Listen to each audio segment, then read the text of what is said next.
The Velthary sergeant looked at the transfer documents and laughed out loud.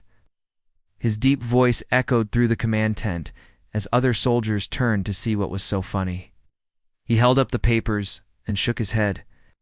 "They sent us a supply clerk," he said. "High Command wants us to hold this front, and they send us a woman who has never fired a weapon in combat." Lieutenant Una Park stood at the entrance of the tent. She was small compared to the aliens around her. The Velthary were tall creatures with thick blue skin and 4 arms. The Rethki were covered in short brown fur and had large dark eyes.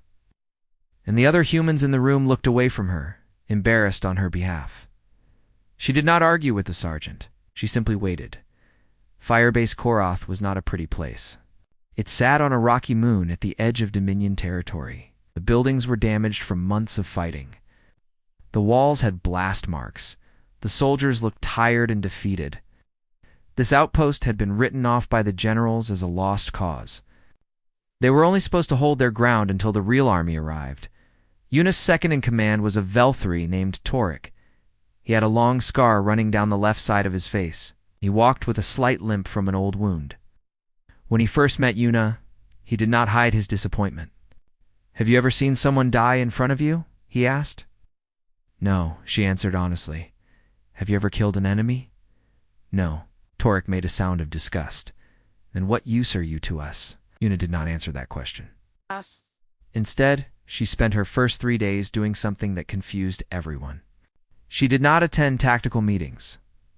She did not study battle maps. She did not practice with weapons. She walked through the supply depot and counted every box. She visited the motor pool and checked every vehicle. She sat with the medical officer and reviewed their inventory of medicine and bandages. She asked strange questions that made people wonder if she understood where she was. "How long does it take to get ammunition from the main base?" she asked. "How many meals do we have stored? When was the last delivery of fuel cells?" Soldiers whispered about her. They said High Command had made a mistake. They said she was a coward hiding behind paperwork. They said she would get them all killed. On her 4th day, Una made her first real decision as commander. The previous officer had planned an aggressive patrol deep into enemy territory. 20 soldiers would go out and search for Dominion positions. Una canceled it. "We will stay here," she announced. "Everyone behind the walls. We fortify and we wait." The soldiers were angry. Torek confronted her in front of everyone. "We are warriors," he said. "Not scared children hiding under blankets." The previous commander understood that we must take the fight to the enemy. "The previous commander is dead," Una replied calmly. "And I would like to avoid joining him." They called her a coward. They said she did not deserve her rank. Some of them even wrote complaints to send back to High Command. 2 days later, the Dominion attacked. But they did not attack Firebase Koroth. They hit Outpost Rena, 30 kilometers to the east. Rena had sent out patrols, just like Una's soldiers wanted to do. When the attack came, half their fighters were outside the walls. The outpost fell in less than an hour. Firebase Koroth held. They had every soldier behind their defenses. When a small Dominion force tested their walls, they were pushed back easily. That night, the mood in the base changed. Soldiers looked at Una differently, not with respect yet, but with curiosity. How had she known? Torek found her late that night in the supply building. She was sitting alone, reading reports on a datapad. Charts and numbers filled the screen. "He knew they would attack," he said. Una did not look up from her work. "I knew someone would attack somewhere. The Dominion has been moving supplies into this sector for weeks. Their cargo shipments increased by 30%. That is not defensive behavior. They're preparing for something." Torek stepped closer. "You learned this from supply reports?" "Armies need things," Una said simply. "Food, weapons, medicine, fuel. Before every attack, there is a buildup. Before every retreat, there is a drawdown. Supplies tell the story before the first shot is fired." She finally looked up at him. Her eyes were tired but sharp. "I cannot fight like you can," she admitted. "I have never been trained for combat. But I can read patterns. I can see what is coming before it arrives, and I can make sure that when it does arrive, we are ready." Torek studied her for a long moment.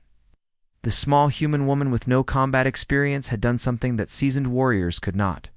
She had seen the invisible. The soldiers still think you are a coward, he said. Let them think what they want, Una replied, turning back to her datapad, as long as they are alive to think it. Outside, the stars burned cold above the damaged walls of Firebase Korath. Somewhere in the darkness, the Dominion was planning their next move. And in a small supply building, a woman they had dismissed as useless was already 3 steps ahead. She did not know it yet, but this was only the beginning. The documents said she was nothing special. The front lines would eventually tell a different story. The documents marked her as unseasoned. The front lines crowned her a myth part. To the Dominion commander stood in his war room and stared at the map. Firebase Korath was marked with a small red dot. It should have been destroyed weeks ago. His forces had crushed 3 other outposts in the same sector. But that one small base refused to fall. What is different about this place? He asked his officers. None of them had an answer. Back at Firebase Korath, life had changed under Lieutenant Una Park's command. The soldiers still did not understand her methods, but they had stopped complaining. 3 months had passed without a single death. In one of the deadliest sectors of the war, that was a miracle. Una called her system predictive sustainment. It was a fancy name for a simple idea. She tried to know what her soldiers would need before they needed it. Ammunition arrived at defensive positions. Hours before attacks came. Medical supplies appeared at stations before anyone was wounded. Walls were reinforced exactly where the enemy eventually struck. Food and water were always stocked, never running low. To the soldiers, it seemed like magic. To Una, it was just reading the signs. The Dominion cannot hide their intentions, she explained to Torek one evening. Moving troops requires food. Launching attacks requires stockpiling ammunition. Every action has a preparation phase. They think they are being secret, but their supply lines tell me everything. Torek had become something like a believer. He still led the combat missions and trained the soldiers for battle.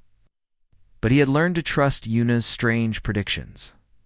A young Rethki soldier named Chirik became Una's shadow. He was small for his species, with curious eyes and quick hands. Unlike the others, he was not interested in fighting. He wanted to understand how Una saw things that nobody else could see. Teach me, he said one day. Una looked at him for a long moment. Most soldiers wanted glory and heroic stories. This one wanted knowledge. War is a system, she began. Most people see explosions and death, they see chaos. But underneath the chaos, there are patterns. Every army is like a living creature.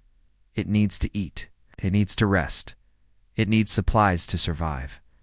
If you understand what an army needs, you can predict what it will do. Chirik listened carefully. He started helping Una track enemy cargo ships and supply convoys. He learned to read the data that others ignored. Una began sharing her predictions with neighboring outposts. She would send warnings days before attacks came. At first, the other commanders ignored her. She was just a supply clerk with no real experience. What could she possibly know? Then her predictions started coming true. Firebase Danik received a warning about an attack from the north. They repositioned their defenses and survived. Outpost Miro was told to expect a night raid. They were ready, and the enemy was crushed. Word spread through the coalition forces. There was someone at Firebase Korath who could see the future. Some called her the Oracle. Others thought she had access to secret intelligence. Nobody believed that she was simply reading supply reports. The real test came on a cold morning 3 months after Una's arrival. Dominion forces launched their biggest offensive of the season. 3 outposts were targeted at the same time. It was a massive coordinated attack designed to break the coalition's hold on the sector. 2 of the outposts fell. Firebase Torrent was overrun in hours. Outpost Kellen held for a day before being destroyed. Hundreds of coalition soldiers died. Firebase Korath did not just survive, they won. Una had seen the attack coming 2 weeks earlier. She had noticed a surge in Dominion medical supplies moving into the sector. She had tracked increases in ammunition shipments. They had watched fuel deliveries to enemy forward bases triple in volume. They are preparing for something big, she had told Torek. Something expensive, something that will cost them many soldiers. She had warned the other outposts, but they had not listened. They'd only Kareth prepared for the storm.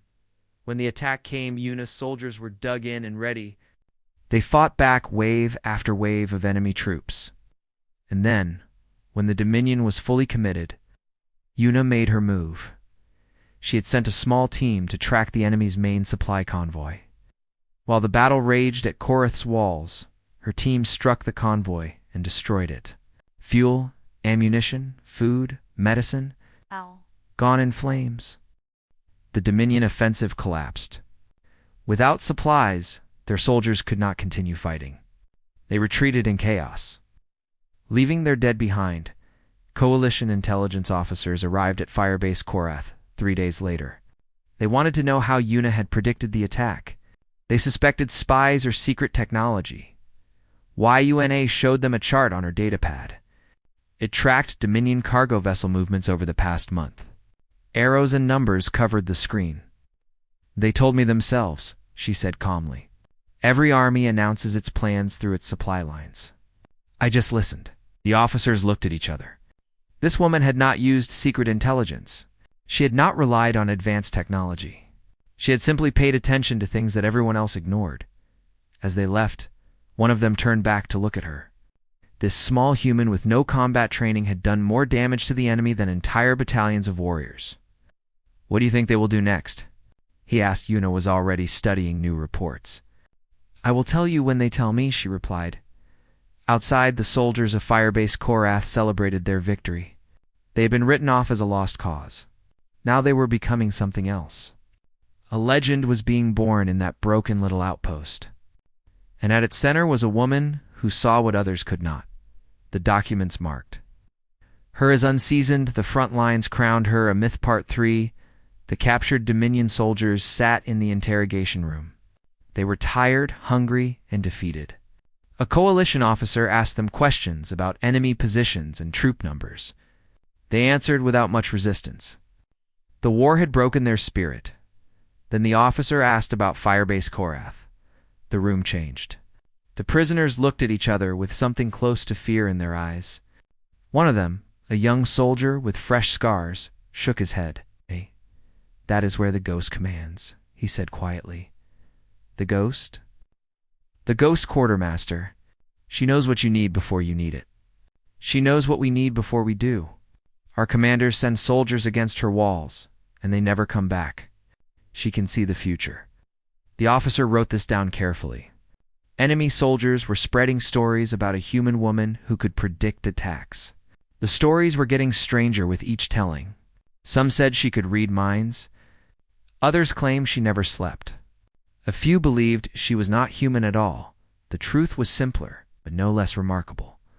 Lieutenant Yuna Park had become famous on both sides of the war. Coalition forces called her the Oracle. Dominion troops whispered about the ghost quartermaster. High Command finally paid attention to the woman they had once dismissed as a clerical error.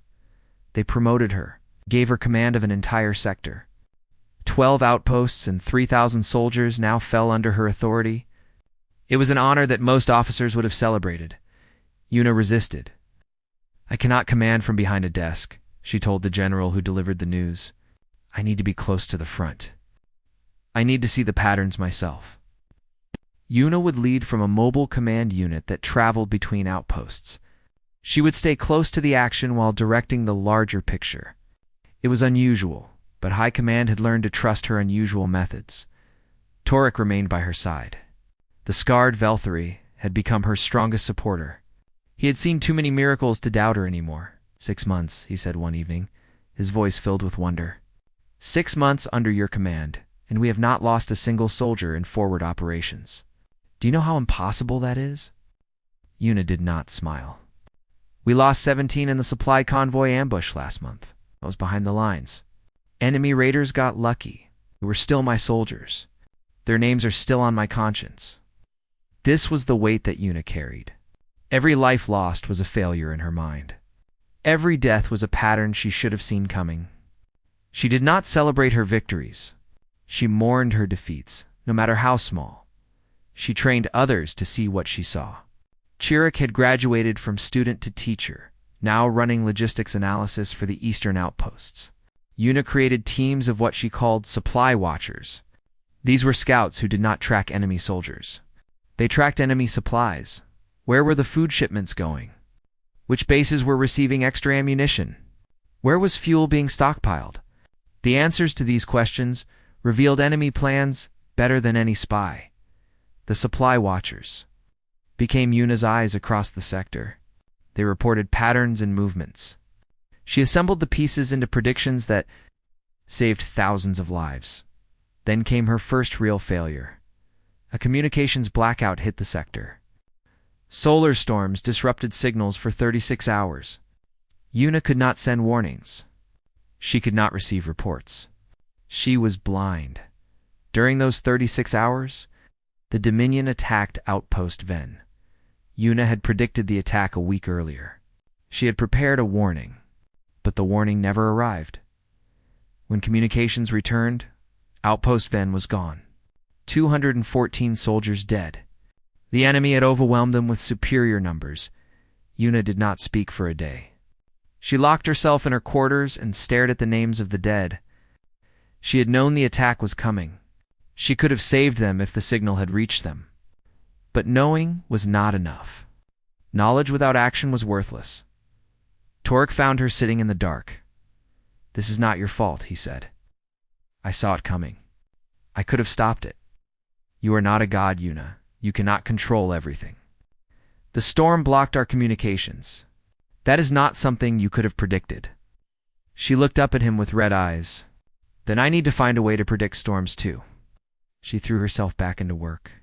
She developed backup communication systems. She created contingency plans for every outpost. She positioned redundant supply caches across the sector. If one system failed, another would take its place.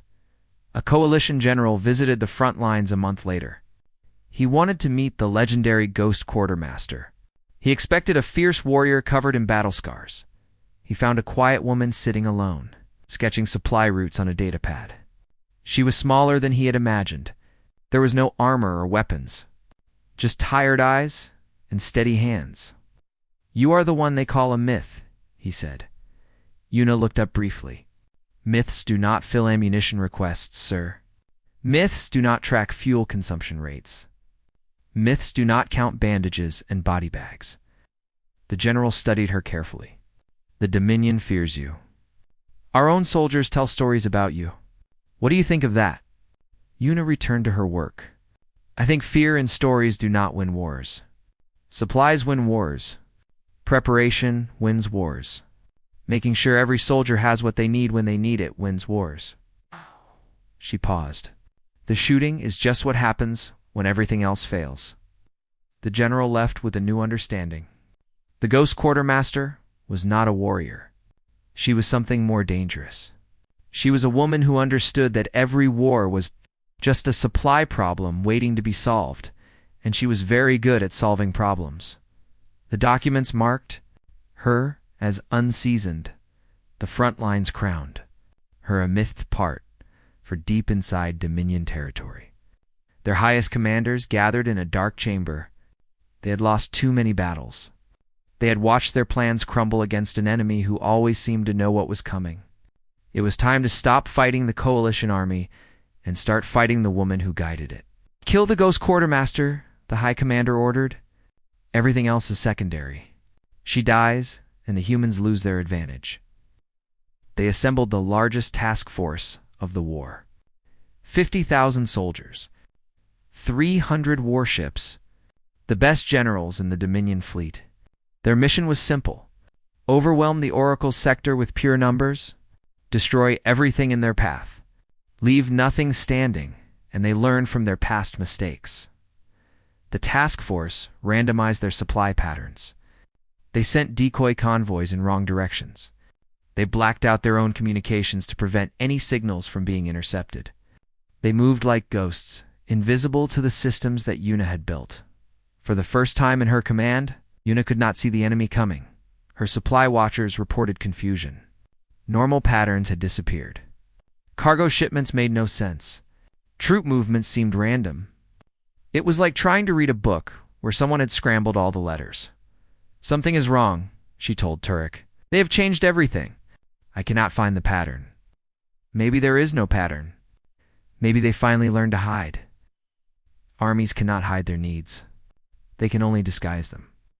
She stared at her screens, searching for answers that would not come.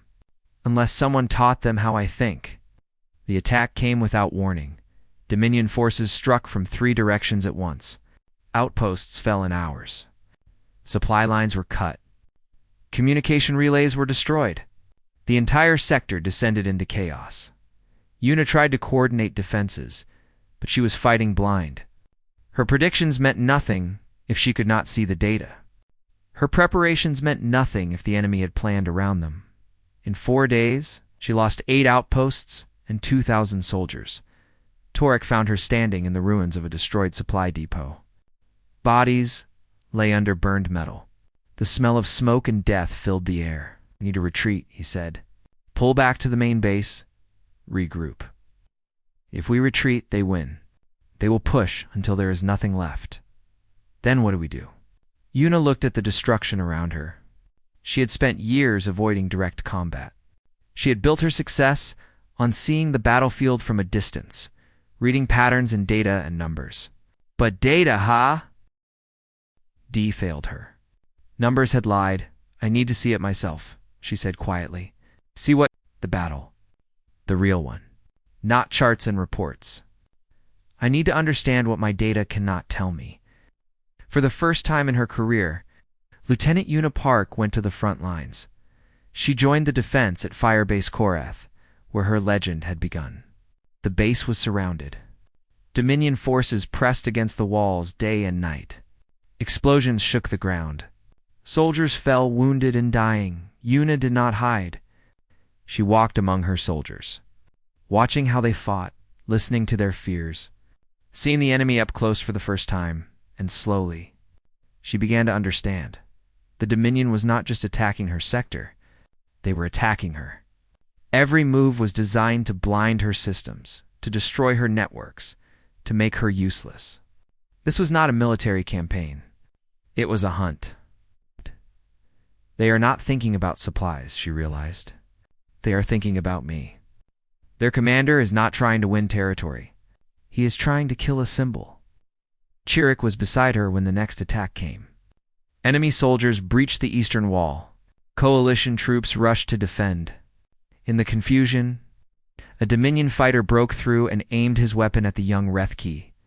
Una moved without thinking. She pushed. Chirik aside and felt fire tear through her body. The blast hit her shoulder and chest. She fell as her soldiers killed the attacker. Blood pooled beneath her as the world went dark at the edges. "Commander?" Chirik screamed. They carried her to the medical station. The doctors worked quickly, but her wounds were severe. She had never been trained for combat. Her body was not hardened like a warrior's, but her mind still worked. From her stretcher, barely conscious, Una called Torek to her side. "Make Korath look weak," she whispered. "Pull soldiers from the walls. Let supplies run low. Make them think we are broken. You want us to look defeated? I want them to commit everything to finishing us. Their commander wants to kill the myth. Let him think the myth is dying." She grabbed his arm with surprising strength. "Then spring the trap." Torek looked at the blood soaking through her bandages. She was offering herself as bait. If the plan failed, she would die with the rest of them. "You could still retreat," he said. "A good supply officer knows when to spend their most valuable resource." She managed a weak smile. "Sometimes that resource is yourself." Torek followed her orders. Coalition forces pretended to collapse. They made Firebase Korath look like a dying animal. And the Dominion commander, eager to finally destroy the Ghost Quartermaster, sent everything he had. 50,000 soldiers descended on one small base. They walked into an ambush Coalition reinforcements had been hiding in the surrounding terrain for days. When the Dominion committed their full force, they attacked from behind. The enemy found themselves trapped between walls they could not break and an army it had not seen coming. The battle lasted 6 hours. When it ended, the Dominion task force was destroyed. Torek found Una as medics prepared to evacuate her. She was pale from blood loss, barely breathing. We won, he told her. Her eyes opened slightly. How many did we lose? 400. The enemy lost 30,000. She closed her eyes again. 400 names she would carry forever. 400 patterns she had failed to see. But for today, the myth had survived. And sometimes surviving was enough. The documents marked her as unseasoned, the front lines crowned. Her A Myth Part 5, the war ended, not with a final explosion, but with a quiet meeting in a gray room. Dominion diplomats sat across from coalition leaders. Papers were signed. Hands were shaken. After 7 years of death and destruction, peace had finally come. The Dominion had not surrendered because of lost battles. They had surrendered because they could not continue. Their supply lines were broken. Their resources were exhausted. Their armies were starving, and their weapons were running dry. They had been bled slowly over years by an enemy who understood that wars were won in warehouses as much as on battlefields. Lieutenant Una Park watched the ceremony from a wheelchair. Her wounds from the battle at Firebase Korath had healed, but she still tired easily. The doctors said she would need months more of recovery. The scars on her chest and shoulder would never fully fade. She was uncomfortable with the attention. Medals hung on her uniform that she had not asked for. Generals saluted her as she passed. Soldiers pointed and whispered. The ghost quartermaster had become more than a person. She had become a symbol. Una did not feel like a symbol. She felt like a tired woman who wanted to go home. Chirrut found her after the ceremony. The young Rethke had grown in the years since they first met. He was no longer a curious child asking questions.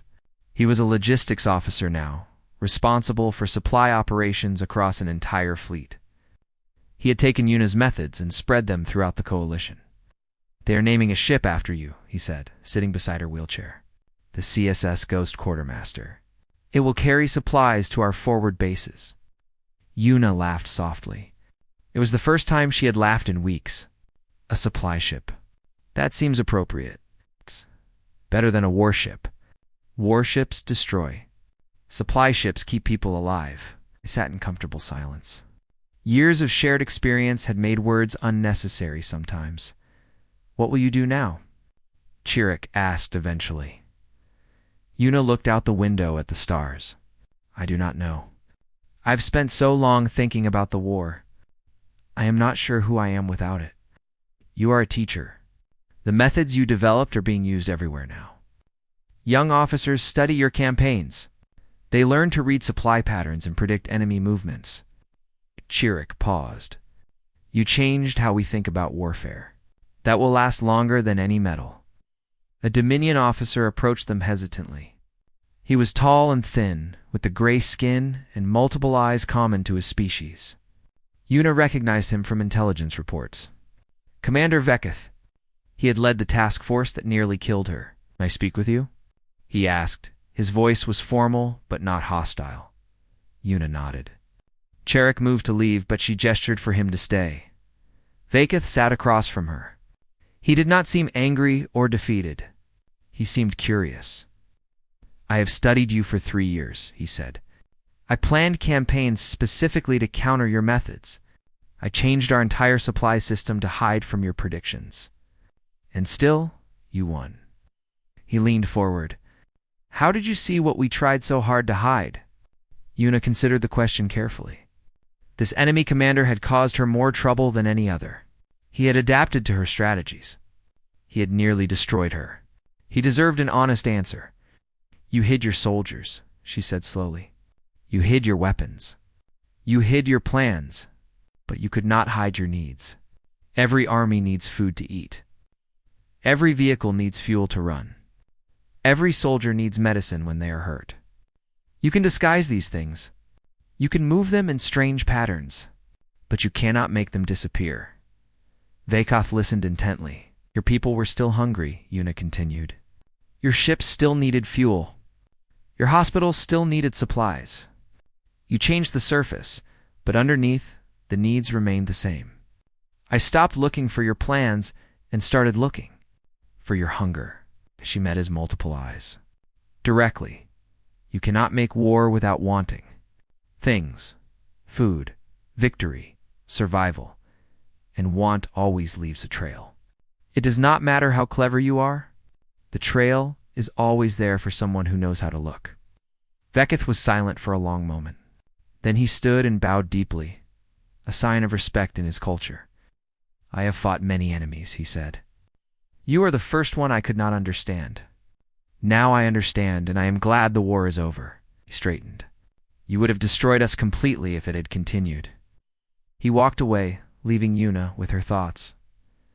Months later, Yuna returned to Firebase Korath. The broken outpost had been rebuilt as a training academy.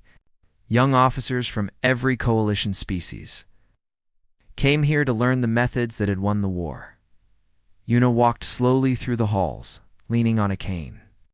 She passed classrooms where instructors taught pattern recognition and supply analysis. She saw simulation rooms where students practiced predicting enemy movements from logistics data. She stopped at a memorial wall near the entrance. Thousands of names were carved into the dark stone.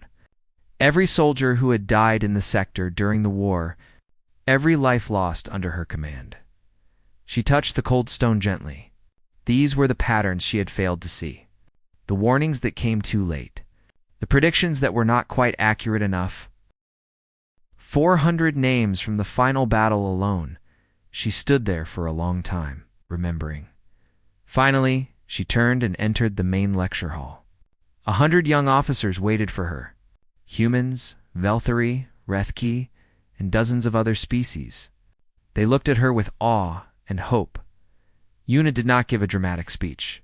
She did not talk about glory or victory. She simply told them the truth. "War is a supply problem," she began.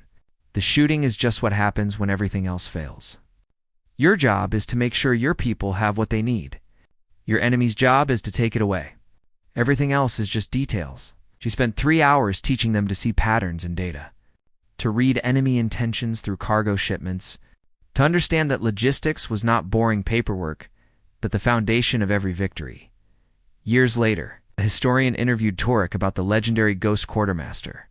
The old Velthari was retired now, living peacefully on a quiet world far from any battlefield. Was she really as remarkable as they say? The historian asked. Torek laughed, a deep rumbling sound that shook his massive frame. Her documents said she had never seen combat. High Command thought she was a mistake. I thought she was a joke. He grew serious. But she understood something that the rest of us missed. Every war is just a supply problem with guns attached. The shooting is the symptom. She treated the disease. What made her special? Torek thought about the question. He remembered a small human woman reading supply reports by lamplight. He remembered her standing in the ruins of destroyed outposts, counting the dead. He remembered her bleeding on a stretcher, but still giving orders. She cared, he finally said. Every soldier was a name to her, not a number. Every death was a failure she carried personally. She was not fighting to win glory. She was fighting to bring people home. The historian wrote this down carefully. "One more question," she said. "Do you think humans are special? Different from other species?" Torek smiled. Humans see connections others miss. They find patterns in chaos. They solve problems in ways that seem impossible. He paused. Yuna never fired a weapon in combat. She never led a charge or fought in hand-to-hand battle. She won a war by counting boxes and reading shipping schedules. He looked out the window at the peaceful sky. If that is not special, I do not know what is. Somewhere across the galaxy, in a quiet academy on a rebuilt moon, Lieutenant Unipark taught another class of young officers to see the invisible patterns of war. She did not think of herself as a legend. She thought of herself as someone doing a job, but the stories spread anyway. They always do. The documents had marked her as unseasoned. The front lines had crowned her a myth, and the universe would remember her long after the last supply report was filed.